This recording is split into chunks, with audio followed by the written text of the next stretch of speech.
piece of news for frequent travelers between China and the US. The two countries have begun issuing 10-year business and tourist visas to each other's citizens. Previously, those visas were valid for a maximum of 1 year. A new policy was announced just days ago during the APEC meetings in Beijing. Wu Haojun tells us more. So in a couple of moments, we're going to make history here. We're going to issue some of the first 10-year visas to Chinese businessmen and women.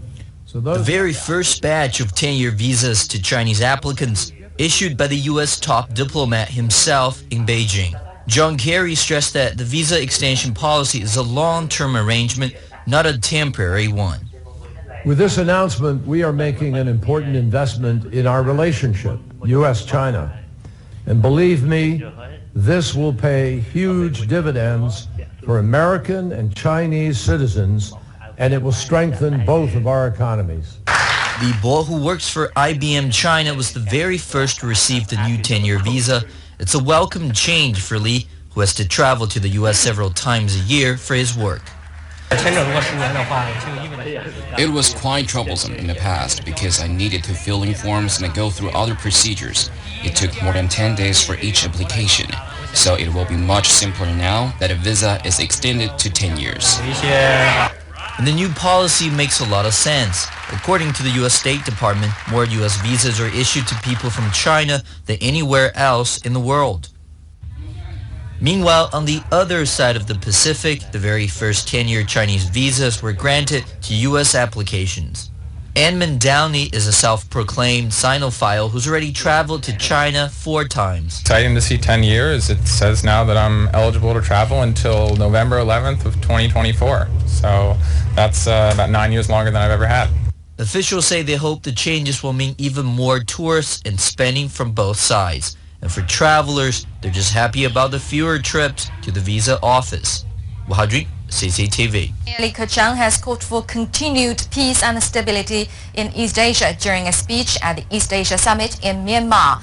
The Chinese leader also urged a deeper regional economic integration. To achieve that goal, he urged cooperation in 6 key areas, and these include increasing trade and investment, as well as maritime and people-to-people exchanges. Premier Li Keqiang said China and ASEAN members are discussing a treaty aimed at providing a framework and the legal guarantees for peaceful ties between the two sides. And speaking on the matter of maritime disputes in the South China Sea, Premier Li said both sides have identified a dual-track approach to deal with this matter. And after the meetings, Li will remain in Myanmar for a state visit, with the two countries expected to sign a number of trade deals.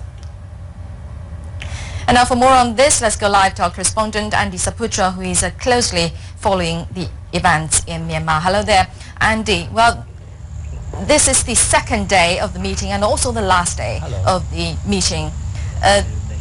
As we know, the ASEAN-China Summit and also ASEAN Plus 3 Summit were also held today. So can you tell us the key points that were being discussed today?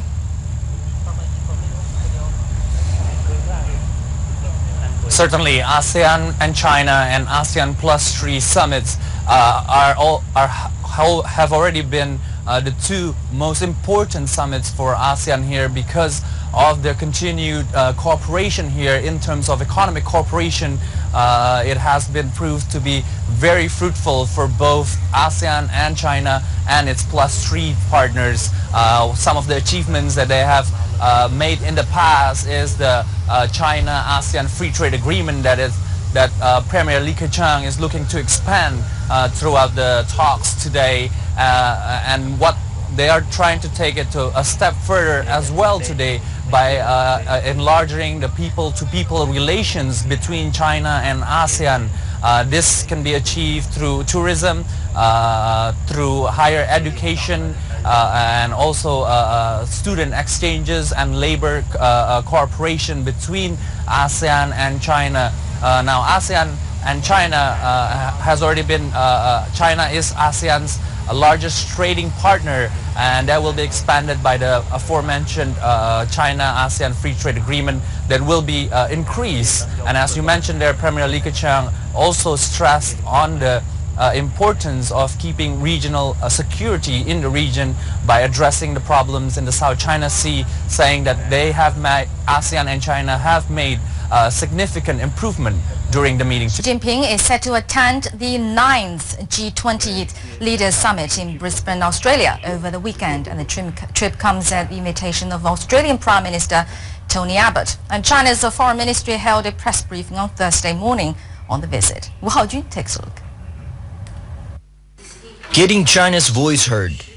President Xi Jinping will share with world leaders China's experience of economic reforms and suggestions to improve world economy. Zhang Jun, an official from China's foreign ministry, said the president will attend several discussions at the summit. On the schedule, President Xi will, together with the leaders from other countries, share China's success stories and potential opportunities to grow the economy. G20 members are aiming to achieve a 2% growth in the next 5 years. To meet the target, the G20 summit will focus on 3 themes. They're promoting economic growth and jobs growth by strengthening the private sector, making the global economy more resilient to future shocks, and strengthening global institutions. Zhang Jun also said G20 members are expecting to make consensus on promoting growth, management, and opening up of world economy. They're expected to also make breakthroughs in terms of several global issues, like fighting corruption. Cooperation will be made to locate fleeing corrupt officials and retrieve the money they took illegally. Efforts will be made to stop corrupt officials from entering the territory, a safe haven for their crimes. G20 represents 85% of global GDP and 75% of world trade. It is a forum for international cooperation in terms of international taxation and anti-corruption.